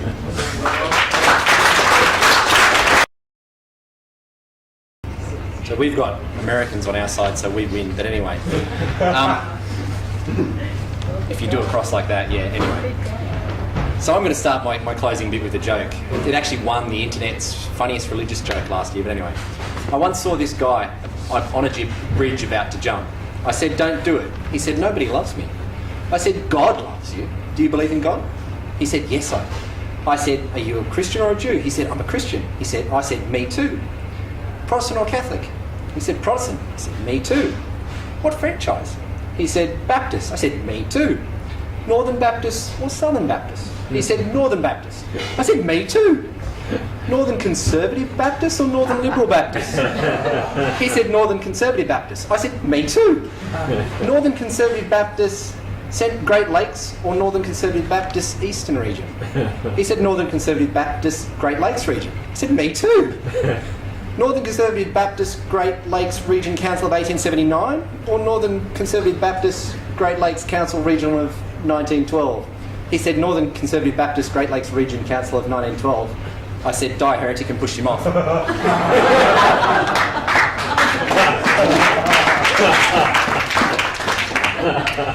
That's by Emo Phillips, who was very disappointed that he didn't get credited. But anyway, all religions are crazy and scary, but are they ridiculous? Are they to be ridiculed? Sure, plenty of comedians make a living off ridiculing Jews, Jerry Seinfeld, but plenty more make plenty more money off ridiculing Christianity. You don't see many ridiculing Islam. They're none of that brave. In this respect, Christianity is the most ridiculed and thus the most ridiculous. More ridiculous in the fact that there are a pantheon of sects, larger than any of my opponents' religions. The fact that their mythos is so convoluted it would take several lifetimes just to get up to speed. The fact that you're expected to buy impervious to weapons with Mormons in their magic underwear, poisons and harm with Presbyterians in their snake handling. You're accepted to buy that a wafer and wine becomes the literal body and flesh of a guy that died 2,000 years ago, as the Catholics believe. And that adherents can speak unknown languages or talk to the creator of it all, as the Catholics believe of the Pope. Or that you will live on forever in worship of this insecure, vicious, psychopathic, all-loving, all-knowing being. I think it's clear from the small number of examples that I've given that my ex-belief of Christianity is by far the most ridiculous. Not just of the religions here, but of probably all the ones that humans have ever came up with. Even with its legitimising 2 billion adherents, protecting it from wider criticism. Thank you.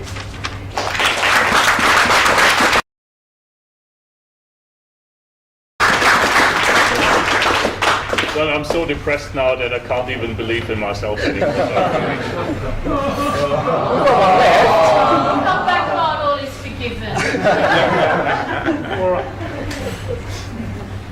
It is true that apostates are killed in Islam. Because Islam, being such an empty and ridiculous faith, with its mindless plagiarism from Judaism and Christianity, with its very badly written traditional textbooks like Quran and Hadith, with its pathological fear of women, with its sexual repression, with its ignorant little bubble of righteousness, and with its chronic and crude threat of violence.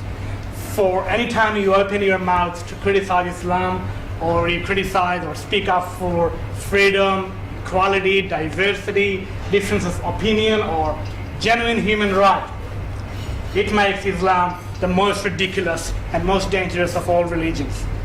And no other religious faith makes me ashamed as a human being, makes me uncomfortable as a human being, as Islam and its ridiculous beliefs. And that is why I think Islam is the most ridiculous of all Abrahamic religions.